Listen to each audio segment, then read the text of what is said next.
Hello, Jacob Iannucci with Haiduk Realty Experience here, and today I want to take you on an exclusive tour of Symmetry at Magnolia, also known as Magnolia, here in Chandler, Arizona. And while this community isn't open for sales yet, we're going to take a look through a 6002 plan being built here. And this floor plan's just over 3,300 square feet, single level like all the other homes here in this community, and it's got a 3-car garage with a little bit of space between both garages, and it's one of my favorite plans that I'm really looking forward to checking out, so let's head inside for our first look. I do love this long entry walk up, and what's going to be right here is the front door.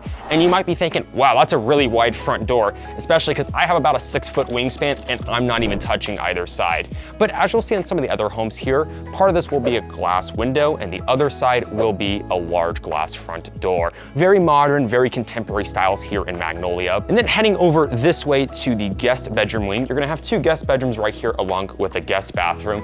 And these homes look to have 10-foot ceilings at the very least, which are nice, along with 8-foot doors. So this one, you're gonna have 4 recessed cans in each corner, fan pre-wire in the middle, slider closet, and then jumping over to the bathroom this way, you've got a little linen closet space, and then you've also got a nice tub. Looks like they're probably gonna do a tile shower above it too.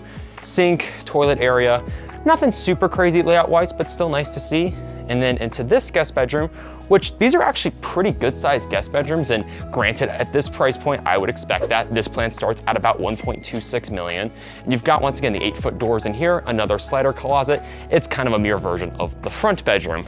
But let's get into the more exciting stuff here. I don't think anyone's watching this just to see guest bedroom sizes.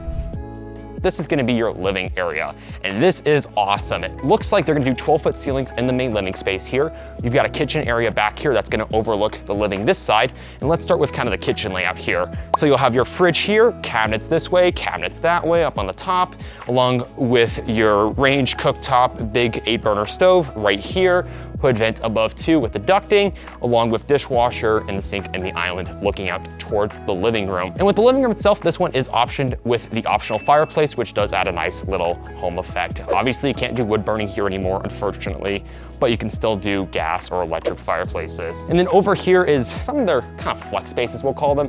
You could set up as a living room, you could set up as a lounge. So these houses have a few different options on how you want to configure this whole main living area between what's behind me and what's in front of me here.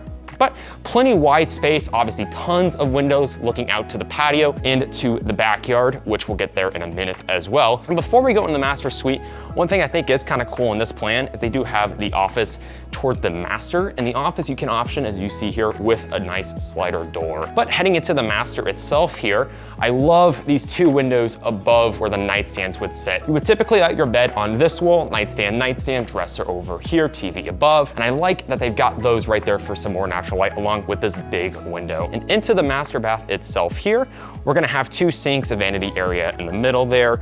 You've also got a separate tub and shower from the looks of it here, and this is a huge space over on this side. Once again, using my sort of wingspan of about 6 feet, that's basically what you're getting from the exterior wall to where the shower is gonna end. You're gonna have a range shower head, you're gonna have your standard shower head, tub in the middle there too, and over on this side, you've got your little water closet. And I wanna say there might be another little bonus on this plan, but let me confirm it before I say it. And that's a very good sized walk-in closet too. Yes, it's what I thought. So this plan comes with 2 master walk-in closets, I believe. And as you can see, that was the first one a second ago. This is gonna be the second one here. Once again, really nice size. And this one does have a pass-through into the laundry space. So you've got your washer dryer hookups, a pre-plumb for a sink over here, and then space on the side for cabinets, countertops, if you wanna put a beverage fridge in, things like that. So kind of wrapping around that way.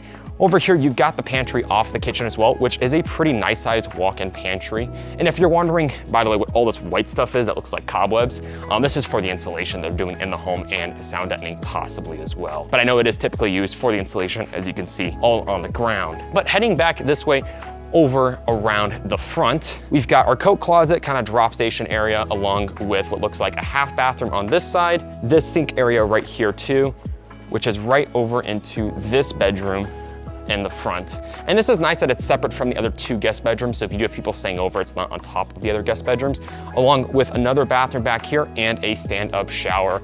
And once again, these bedrooms areas are gonna have 10-foot ceilings, which I always like to see, and then the 12 foot in the main living space. But heading out of here, We'll check out the garage next before we end this out back. And if you're curious, like at this stage, typically how much is left in the house to build time-wise, I would say 3 to 4 months roughly, give or take. Depends on the builder, depends how fast things are moving along, but just from my experience, that's how long it's usually at this stage. But in the garage area itself here, you've got a pretty decent sized 2-car garage.